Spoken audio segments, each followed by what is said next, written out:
Hey there, and welcome to the A.D.K channel. I, of course, am Dave. With me is Kirk, as always. And joining us today, we have Dino Cazeras, most probably well known, obviously, for Fear Factory, but obviously things like Divine Heresy, Bruguera, Asino, and more recently, obviously, Soulfly. And plus a whole host of other bands that I've seen you've done project work with, or played guitar, or helped out. Doing my research on yourself, Dino, I was surprised when I typed your name and it was like all these little bands and side bits that you've done over the years. I was absolutely amazed by how much you've been involved. Yeah, you just got to keep yourself busy as a musician, you know. Um, and I've been doing this for what 32 years, roughly. Yeah, One of the first bands I started was a band called Brujeria. there's the You know, correct pronunciation, not my butchering of that, by the way. yeah, back in 1989, and then it just got involved in many other projects since then. And of course, I started Fear Factory and so on and so on. I mean, one of the things that's popped up in the recently, I think it was probably about 2 weeks ago, something came up. I think it was either on one of the rock press like Loudwire or Uh-huh. one of these channels, and I know that you've already answered part of the question on it, but there was a bit of a follow-up question that I had around it. Okay. So back in 2001, Yeah. you were approached about auditioning for Limp Bizkit. Now, we've heard your response about how new metal was on the thing, but was this actually approached by the band? Was it record label? And based on your style of music you're playing and what Limp Bizkit does, my question in my head was like, well, why were they approaching you for your style of playing? Were they looking at a direction change? Was there any more information behind this? Okay, it didn't get that detailed. It doesn't get that detailed.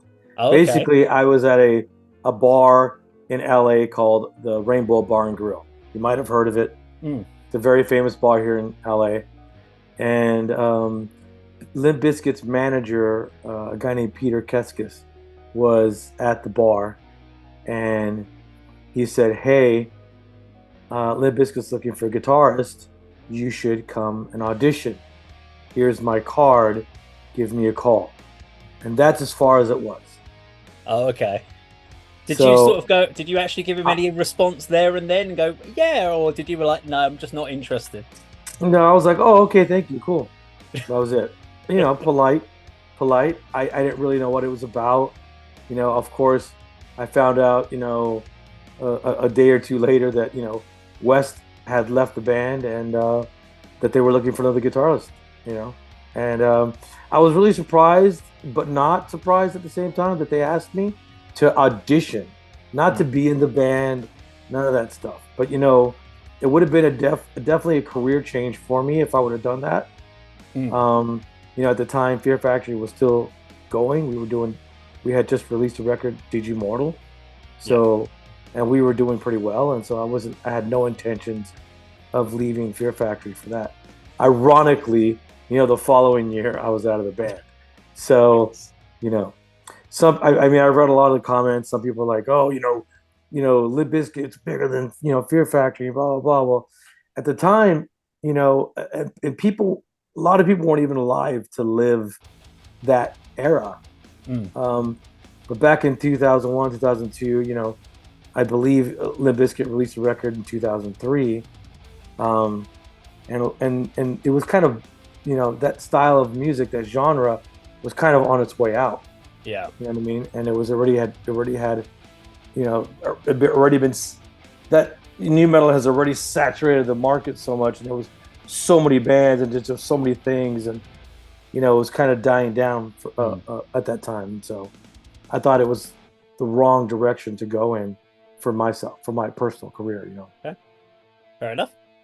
Yeah, Dino, can I just come in on that as well? So I know that you passed a lot of the music, Static X and various bands onto Monte Conner, didn't you, back in the day in the Yes, 90s? But to yes. me, Fear Factory they're so unique as an LA band because the influences just don't sound like anyone around that time. If anything, they're more European. There's Godflesh in there, for example, Napalm Death. But even at the moment now, you've just done or you released a remix, didn't you? A reinterpretation of that 2012 album, The Hmm. Industrialist, called Reindustrialize. What was the reason for releasing that? Okay, let's go back here for a second. You said that you could hear our influences, blah blah. You're specifically talking about the first record. Of course, the first record, Soul Video Machine, we definitely you could hear our influences, but you could also hear that we were going in a different direction of our influences back in the day. Of course, it was Godflesh and Napalm Death, and of course, we were into all that stuff from goth to new wave to grindcore to industrial, and some alternative stuff, and we kind of combined it all together and sure you can hear our influences. But by the time Fears the Mind Killer and Demanufacture came out, we created our own thing. It was completely. If you really put the two records together, they're both night and day. They're almost like, in some ways, two different bands. You know what I mean? You could see these young kids starting out with Soul Winning Machine, and then you could tell within those 2 years worth of touring, because we toured, from '93 to, from '92 to '94, we toured on Soul Winning Machine, that we had learned a lot. You know what I mean? And I realized that, we put 17 songs on Soul Winning Machine. We realized that, hey, we should trim all those songs out, pick the best 10 or 11 songs and focus on that. And that's what we did. I believe we created our own style that would go on to influence many, many, many people. But going to the industrialist and reindustrialized, the reason why we did reindustrialized, because when the industrialist came out, it was the first time that we had used a drum program for a whole record. And we were very honest when that record came out about the process of making the record and using a drum program and not using a live drummer. We didn't have a live drummer at the time because the drummer that we did have, we were under negotiations with, and his asking price was just way too much. So we ended up joining Testament, and we ended up being without a drummer, and we were pressured for time by the record company. Say, hey, we need to put a record out. So we ended up using the drum program, and unfortunately, when we released the record, a lot of fans didn't really like that. They wanted us to have a live drummer, even though we're more along the lines of the industrial metal type band. You think that we could get away with something like that, or people would be okay with us using something like that because of what we've been talking about for the last beginning of our career, beginning of our Fear Factory career. The Soul Winning Machine, Demanufacture. These are all industrial inspired content, futuristic concepts and lyrics, about how technology is becoming a part of our day-to-day lives. And I'm talking about way back in the 90s. A lot of times, people leave comments and they're talking about now, but I'm talking about way back then, before things were where they are now. You know what I mean? Because the stuff that we were talking about 30 years ago has definitely caught up to where we are now. And so a lot of people only see right now because they weren't there 30 something years ago. So a lot of people, they leave comments unknowingly what it was like back then because they didn't live it. So I understand. But I'm just trying to make that clear. So a lot of people weren't too keen on the drum programming on the record. So a few years later, I decided, hey, why don't we just get a live drummer to play on it and see what happens. And in the process, I decided to go and change the guitar tone and changed a few things here and there, but the main thing was the live drums, and I thought it came out killer. So some people say, oh, well, I like the Industrialist the way it was. And I said, okay, great. Now you have an option. You have a choice to go to listen to the live drums or to listen to the program drums. Okay. Yeah, of course, you were talking about Gene Hoglan there, weren't you? The legendary drummer who you were in negotiations with. And he'd appeared on the album before, hadn't he? The one before the Industrialist. Yeah, Gene Hoglan had appeared on Mechanized. But also, what people don't realize is that when we were in the process of recording Mechanized, Gene actually had to go.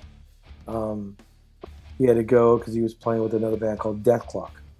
So within that process of me recording guitars, uh, I noticed that there was a few things missing on the drums, and I couldn't just call him and say, "Hey, I need you to come down over here and change some parts."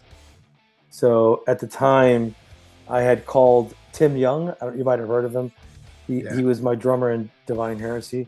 I had called him, and he came out, actually played a lot of the parts on Mechanized. And I had another guy named John Sankey. He was in a band called Devolved, based out of Australia, Brisbane, Australia, and he had come down to the studio and also had contributed some drum ideas for the album as well. So I pretty much have 3 drummers on Mechanized. A lot of people didn't know that, but yeah, I pretty much have 3 drummers on Mechanized. So it wasn't all just Gene Hoglan. I have a question for you, Dino, around just about how it works with you for bringing people together into bands, because you've done numerous projects. We've mentioned a few of them at the beginning, sort of Divine Heresy, Asino, obviously Fear Factory, and the other band that I can't even pronounce the word for. I apologize. Brujeria. There we go. And it's Asesino. Assassino. Okay, thank you. I'm intrigued about how the different artists all come together, because we're very used in like the grassroots local band scene. You get to know bands, you get to know people, and you get chatting, and you might decide to go off and do a side project. Is that very much how a lot of these bands sort of came together, just from people that you got to know from playing gigs or people that you knew previously? How does it work with you kind of getting into these projects? What do you look for? All the above. You look for camaraderie. Somebody that you can have a good time with, playing music, jamming with, and you meet people I live in LA. There's so many musicians here. There's so many people coming and going, and so many people that passing through. And you, over the years, you get to make a lot of friends, obviously, in the music industry, and it's just, it's a pick of the litter. You know what I mean? Just pick with some guys you get along with and do a project, and that's pretty much how it's been. Okay. Over to you, Kirk. Yeah, well, we actually wanted to talk about Roadrunner Records. Sure. To me, one question that I've ruminated over, because I was, there in the late 90s, and that was the quintessential metal label, wasn't it? And almost every band that was signed to that label would go on to have commercial success, but also would go and influence others. So Sepultura, Machine Head, Fear Factory, Biohazard, bands like that.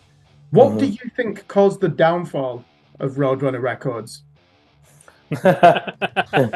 I think what caused the downfall of Roadrunner Records when they decided to make a change back in the early 2000s, late 90s, early 2000s, when they signed Nickelback, and they reached some commercial success with Nickelback.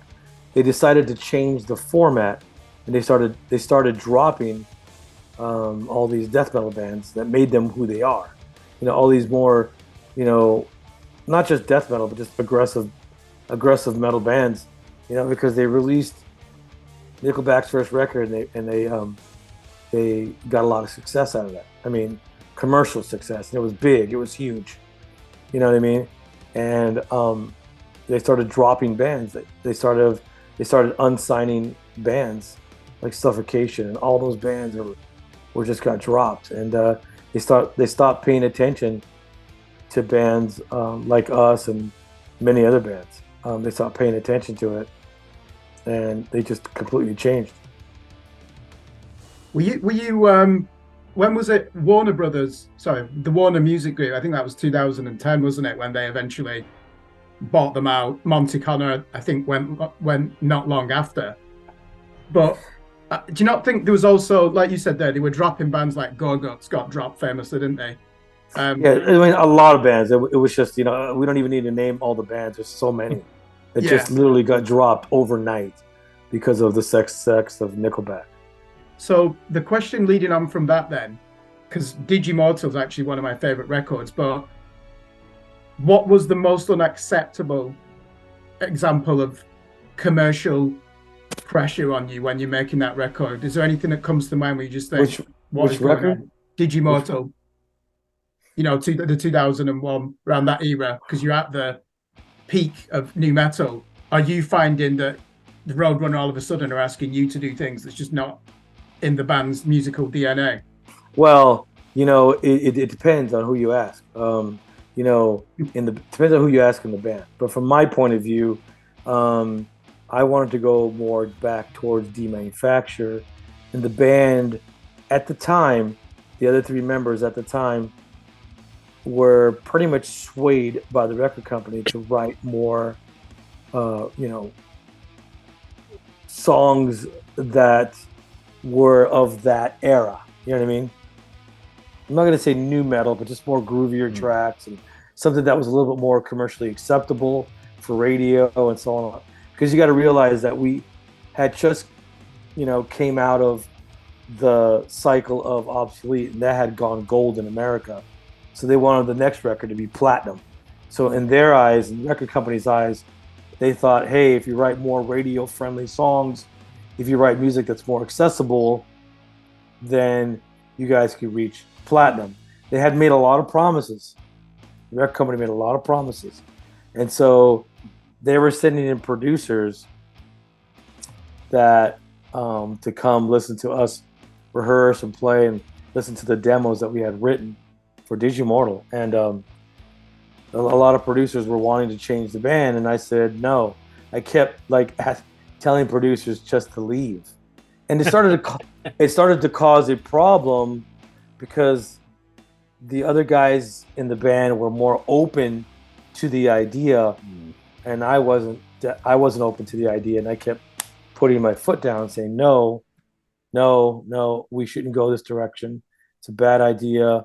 I think that we need to go opposite.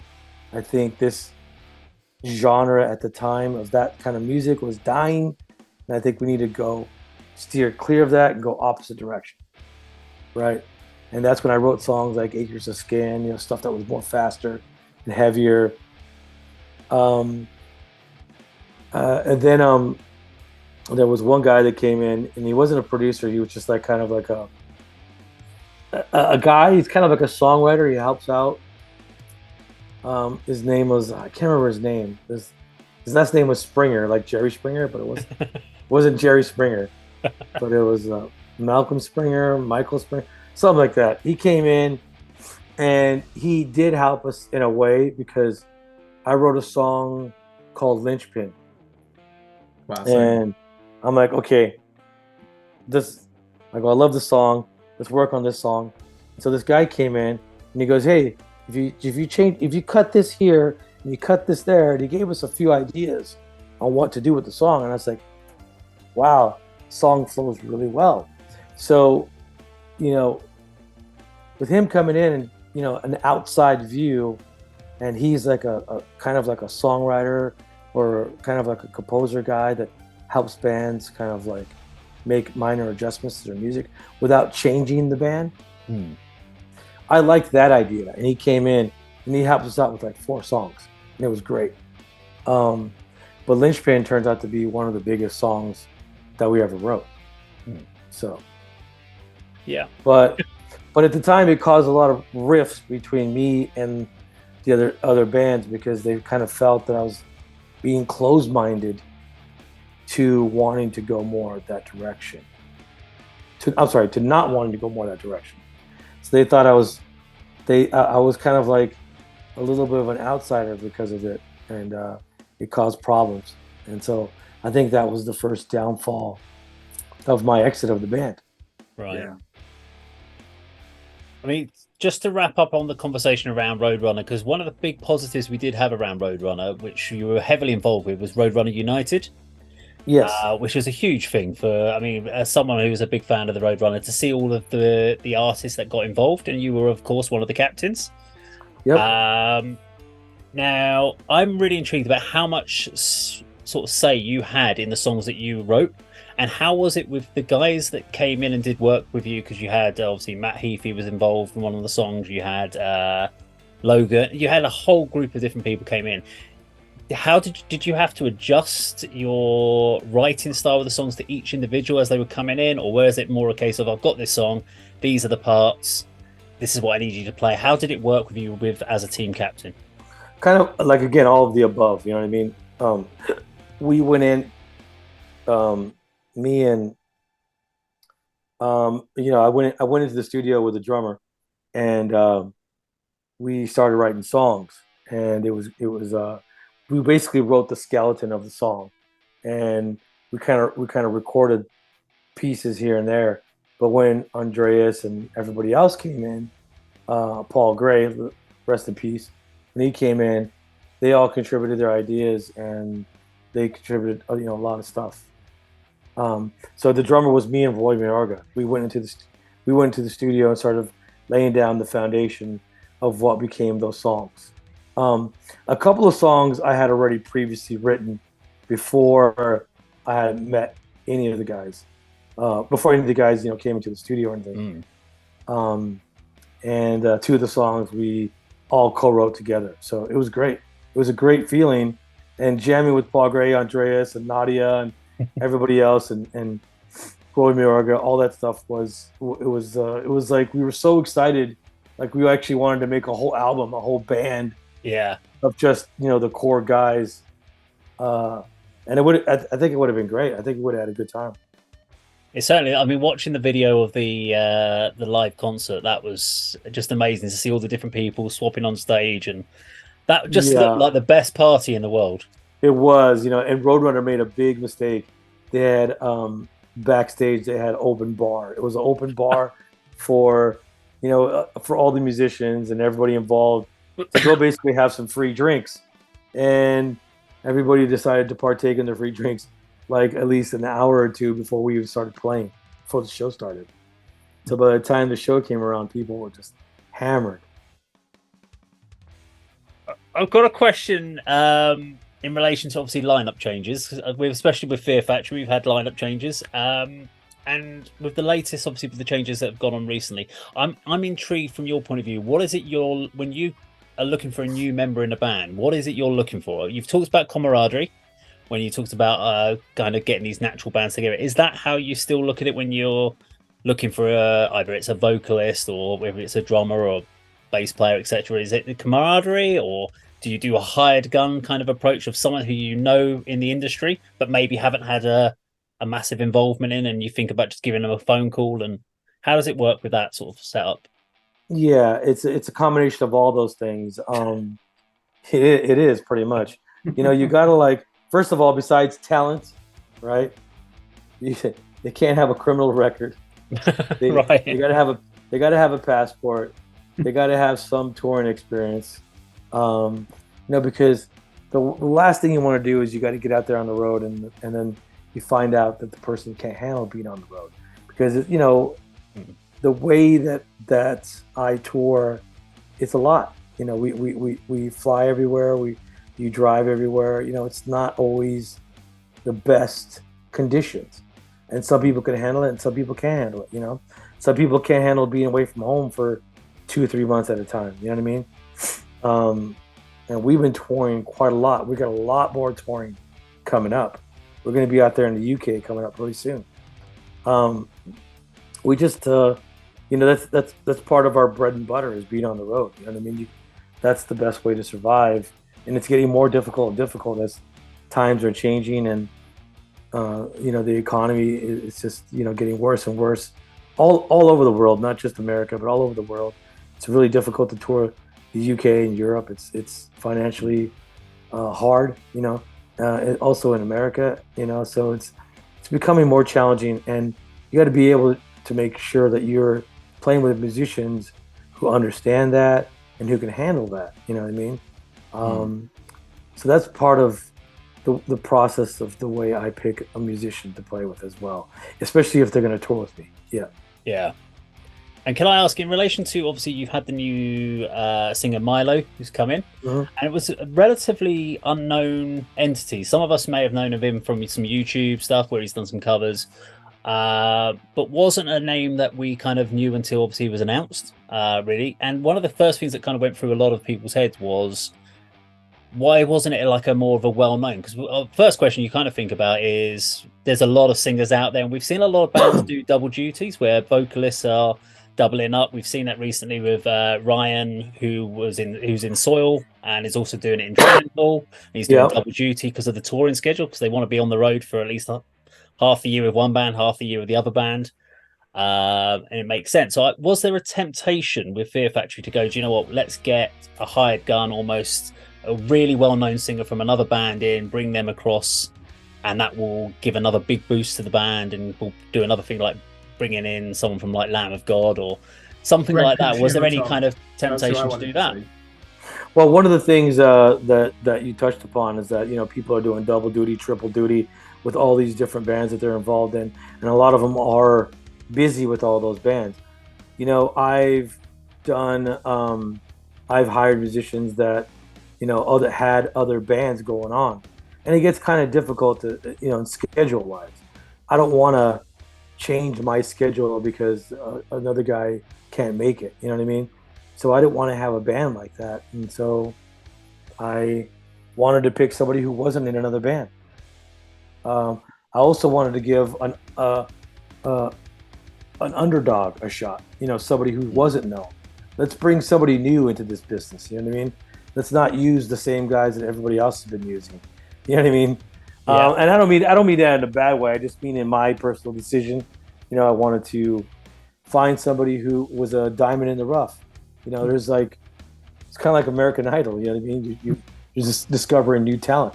You know, because there are a lot of talented people out there, and a lot of times they don't get their shot or their break. And so I decided to give somebody else. That's exactly what I was looking for. Excellent. Somebody who didn't have, you know, somebody who didn't have a busy schedule. I'll put it that way. You know what I mean? And Milo is a very talented singer. He can definitely do a lot more, and you're going to hear more of that. You know, as soon as we release some new songs and stuff like that, you're going to be able to hear the talent that he really does have. I mean, besides him being able to sing the songs live, you know, everybody knows he could do that now. It's been proven. You know, you can hear it in all the YouTube live videos that are out there.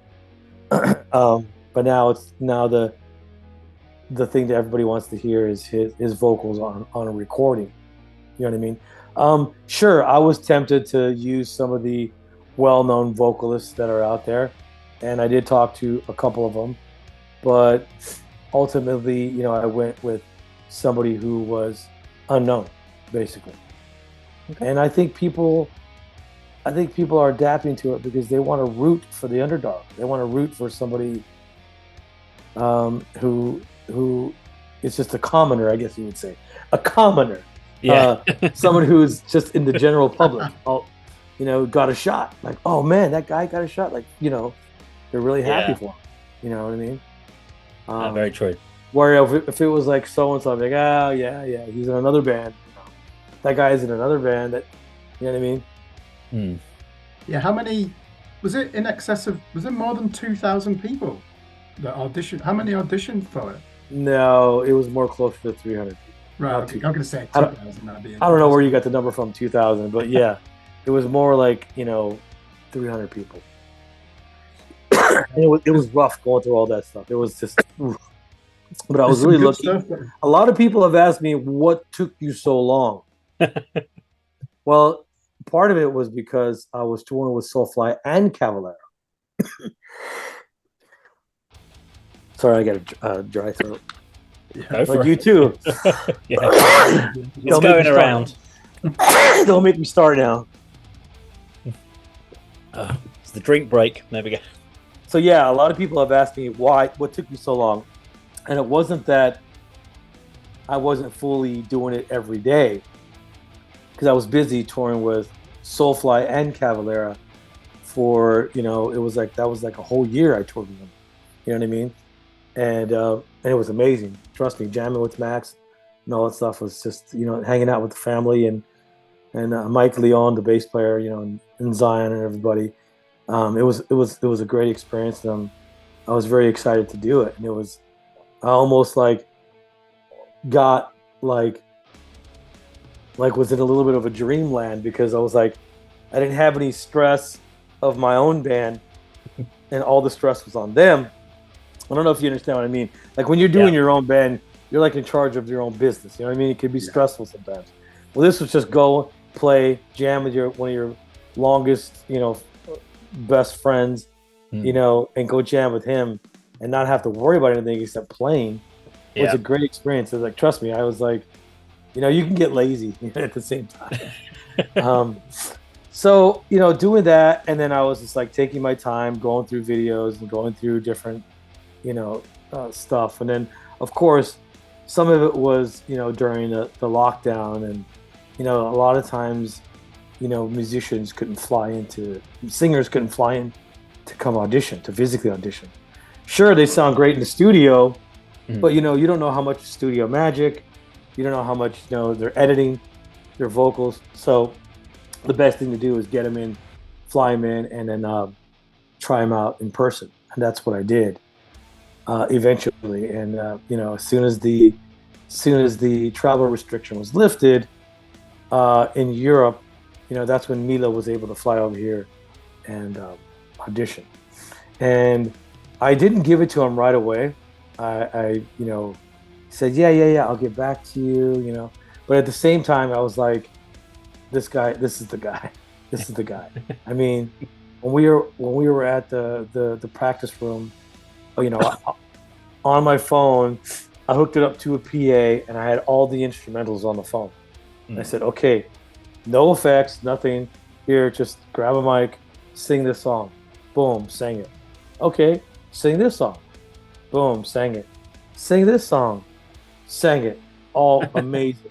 I said, you know what? Can you come back tomorrow? So then he came back tomorrow and sang 5 songs. And I was like, fuck, this kid knows everything. And then the third day he comes back and sings another 5 more songs. And I was like, the fuck, this kid. And any song I threw at him, he could do it. He knew the lyrics. He knew everything. I'm like, and then I found out that he's a super fan. He's a huge fan of Fear Factory. And it was one of the bands that really he connected with right away. And and so the rest is history. Yeah, I think what's interesting, what I've learned from how you've answered that is someone joining Fear Factory have got to be ready for the road. You're looking at it from that perspective. I was just thinking, why didn't you approach, for example, ex-Dillinger Escape Plan singer Greg Puciato or whoever? And like you said, they wouldn't be able to commit. So my question is, you're in your mid-50s now, right? Why are you still hungry for touring the road? Why? It seems like something that you just want to keep doing. That's surely unusual at this stage of a musician's career. I don't think so. I mean, look at Metallica; they're still going at it. They're 60, and Dave Mustaine and all those people are still doing it. I mean, Judas Priest, he's in his 70s. Iron Maiden, they're in their 70s and they're still going. You know what I mean? I have no plans of slowing down. It's just in my blood. It's like I love doing this music. I love touring, love traveling the world. I love saying hi to my friends all around the world, and I love playing in front of people. And I don't know. I still have the hunger for it. I know that some people retire and some people, give it up. Maybe they just physically can't do it anymore. And some people just are tired of getting ripped off. Yeah. Getting ripped off. They say, fuck it, I'll go get a real job. But, I don't know. It's the music. It's something in me and I got to get it out. And it's there. It's not leaving. It's what I call, and I've been using this word for many years now. It's called lifer. You're a lifer. This is it. This is your life. This is what you want to, there's nothing else. Yeah, you and Max are the same, aren't you? Max Cavalera, he's just been doing this since 1986, really, hasn't he? Just touring all his life. And then other than 1996, more like 1988. Yeah, 87, sorry. Yeah. Schizophrenia around there. Yeah, I looked up to him for that because he knows how to stay on the road. But the good thing is that he takes his family with him, so that's cool. It works out great. So it's not like he'd say, "Oh, I miss my family," because no, they're all with him. You know what I mean? So that's one of the benefits, and I look up to him because he knows he's a road dog. He knows how to do it. You know what I mean? And his career has been up and down. It's like everybody's career when it comes to the music. It kind of goes up and down. It just happens. And music comes in cycles as well. I mean, look, a lot of people saying that new metal is back. You know what I mean? Who would have thought? But what's next? Is grunge coming back? I mean, what is it? What is let's talk about it then. So the legacy of Fear Factory, clearly very influential on some of my favorite bands, like Strapping Young Lad, for example, clearly took a Fear Factory influence. What are some of the favorite bands over the years that you've come across that are influenced by Fear Factory? I don't want to get into that question. I mean, I don't want to toot my own horn or anything like that. Fair enough. Yeah. I'll let you do it. Yeah, well, there's no point me going through the list as well, but I mean, yeah, exactly. I just know that Fear Factory was an influential band, and there was many bands that influenced us back in the early days. Before Soul of a New Machine, there's a lot of bands and that's just it. You take the bands that you're influenced by, and you create something of your own. You know what I mean? I always say, I'm not going to live forever, but I want my music to. So, yeah, you're right. It does come in cycles, though, doesn't it? Because you look at the immediate impact of demanufacture in 1995. You even have Geezer Butler, don't you, from Black Sabbath, who forms this band, Geezer, which is obviously influenced by Fear Factory. And then that kind of Fear Factory you don't hear as much in the early 2000s, and everyone picks up on the Meshuggah influence. And now I think it is coming back more towards Fear Factory. Like, for example, I write for a publication called Scream Blast Repeat, and we review 7 albums a week. And one of them came to me last week described as, imagine if Fear Factory had done a sequel to Soul of a New Machine. That's how the press release described this band. So I was like, oh, this will be interesting straight away. The irony is I don't think it actually did sound too much like Fear Factory. It's more like that English band, and now Nathrak. But I do see that appear again now in press releases, for fans of, and it'll say Fear Factory. It's just started reappearing again over the last 3 years, quite a lot. Well, I hope that we're part of the cycle of coming back, because, it seems like I am in the comeback process. You know what I mean? And that's just, I think that's also part of the thing that drives me, is that I've always have to prove myself. And I think it's just not just from the media's perspective or, the fans' perspectives or just people in general in the music industry. It's not just their opinions. It's just my personal, how I feel. Like I always need to prove something, not to them, but just not always to them, but to myself. That can I do it? Can I take it somewhere else? Can I create something new? Can I come up with a new concept? And blah blah blah blah, and shut people up sometimes. You know what I mean? And I really enjoyed that.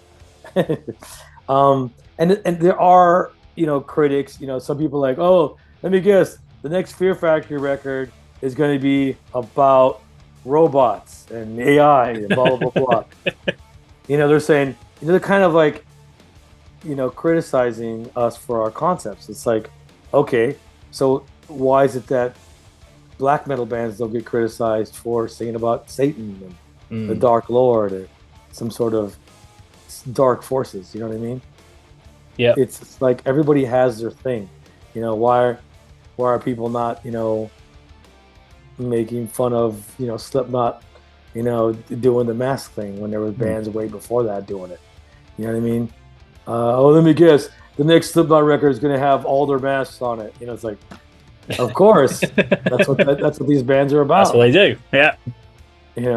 And that's what we've been doing for a long time. And I've been a fan of sci-fi books, sci-fi movies, comic books, cartoons, news, just where everything's going and just how technology has played a big part of our lives. And it's really kind of funny how people in the last 10 years have been saying, it's funny that the things you've been singing about are now coming true. There's Boston Dynamics based out of obviously Boston, and they're coming out with all these robots that are being able to they're using for policing. all that stuff is all coming to fruition. You know what I mean? And people are like, wow, you guys have been singing that for a long time. I'm like, yeah, of course.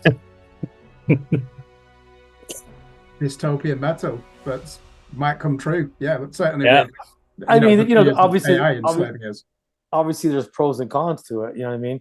Obviously, there's people, you know, here in California, all the writers that are picketing against AI, you know, because now these movie companies are using AI to write all their concepts for their TV programs and their movies and so on and so on. They don't need the writers anymore, and that's where the record obsolete comes in, because the whole record obsolete was basically technology is taking over and man has become obsolete. So the thing about it is, you know, later on we sing about adaptation. Like, in other words, you need to adapt to the change. But people fear change. Like right now with AI, it's going to be a huge change in everybody's life, and everybody needs to adapt to it. You know, people are writing songs, people are cloning voices, people are, you know, using it for many different tools, and it's going to become an everyday thing more and more and more. And you know, everybody better embrace for it. I mean, it's just like how the music industry changed as well. You know, CDs became obsolete, and even vinyl at one point was obsolete. Cassettes became all that stuff. All that hard, like the hard plastic, became obsolete, and everything was streaming. Now, the big thing about streaming is, like, you know, a lot of artists are getting paid peanuts. We're getting paid shit. You know what I mean? The only person who's really making a lot of money is Taylor Swift. She was able to go to all these streaming companies like Spotify and go negotiate a different percentage. And, you know, at first when she came out, everybody thought that she was fighting for the artist, but really she was fighting for herself. And now, you know, her tour, she just did a tour, and it was like she grossed close to $1 billion. She's like one of the biggest artists, and she has that power to go and negotiate with these different companies and say, hey, you want my music? You got to give me a bigger percentage. You know what I mean? Yeah. And so she has that power. Of course, we don't have that power. I couldn't walk into the offices of Spotify and say, hey, fuck you, I want a bigger percentage. There's no way I could do that. But at the same time, you know, 10 years ago, when Spotify was out and all different streaming services, artists like us, who were never on the radio, and we never had radio like that type of success radially where we could financially make money from the radio. We had a brief little bit of it with Cars, but not really like radio band. You know, so we weren't able to enjoy the income from radio.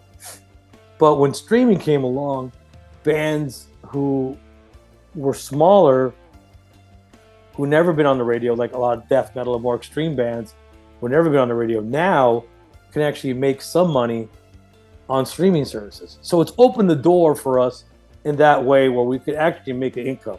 But now, you know, 10, 15 years later, 20 years later, we're like, hey, you know, we're getting fucked, and we need for it to change to where we actually make some of the income. So, you know, we're not. All the artists need a bigger percentage. I think you had a good conversation with us about this with Finn McKenty, didn't you? That was a really good interview. I think that was last year. I remember watching it. I really enjoyed it. And I learned quite a lot from him there. It's about owning the publishing rights, isn't it, as well, to the music? Well, of course. I mean, the band, you know, of course you want to own your publishing. You know what I mean? Of course everybody has people who've contributed to the song. So you have to split the publishing between 2 people, 3 people, 4 people, 5, 9. You know what I mean? And you want to own your piece. And that is very important for an artist. And I've talked to so many artists who don't really understand how all that works. And they need to. And I try to give them a crash course as quick as I can about, you know, trying to keep up with all that stuff. Because, you know, I learned along the way. And times are changing, so you really got to keep track of all your things. when it comes to your publishing and your royalties, and all that stuff. You really, as an artist, you really need to keep track of it. Because that's basically a lot of income that artists are throwing away because they don't realize that so-and-so streaming services is playing your music and you're not getting paid for it, or you're not partnered with a company that's able to collect that money for you and pay you. You know what I mean? So Yeah, a lot of artists don't know how that works. A lot of artists don't even know how much the percentage of the publishing is. They don't even know. They don't understand. They trust like a lawyer or a manager or a business manager. They trust them, and they're the ones who are ripping them off as well. So all these artists need to really keep track of their own personal things. Definitely. Yeah. So just one more thing then, Dino, before we wrap up. So we know that obviously Fear Factory have got a world tour coming up running from October to December. And you said before this you're off to the studio. So what are your plans over the next 12 months then, besides this tour, which obviously is going to take up 3 months of your life? Wow. Yeah. We start October 6th going into December 17th. And then we have Christmas break, obviously. January, we go back into the studio and start finishing more stuff from the record. And then late January, we got another big tour coming up, which I can't say who it is yet, but it's going to be a fucking killer package. And it's in the US. And that's going to be another 2-month tour. And then we got some festivals, April, May, June, and probably August. And then in the summer, I need to take the summer off to finish the new record, get it out, and then get back on the road probably by October, November next year. Again, excellent. We're talking about all this year and next year. So that's the next 12 months. It's like a lot of planning, and it's it's trying to. Right now, we're getting asked to do a lot of things, and right now I've been saying yes, just to try to get the band back out there, trying to get the band to rebuild our live credibility. We want the fans to come back, and then you hit them with a new song, and then you hit them with a new album. You just get back out there and do it again. Yeah, excellent. I love it. So as long as you enjoyed it, that's the most important thing, isn't it? Really? Yeah, and I have a lot to be thankful for. I mean, we've had a lot of fans, being reignited with the new singer, and they really like the new singer, and they like that he sounds great, and we can actually play a lot more songs live now because of it, and that's one of the benefits of Milo being in the band as well because of that. We're able to play Lynchpin live. I don't really think. I mean, I knew Lynchpin was a big song. It's our most streamed song, and it's a bigger song than I thought it was. I was like, it's all right. We don't need to play it live. It's all right. But then when we played it live, and we saw the crowd reaction, we're like, whoa, like we need to keep this in the set. You know what I mean? Yeah. And that's we're definitely going to keep that in the set and we're going to try to do a bunch of rare songs too. Like we haven't done Freedom or Fire, I don't think we ever played it.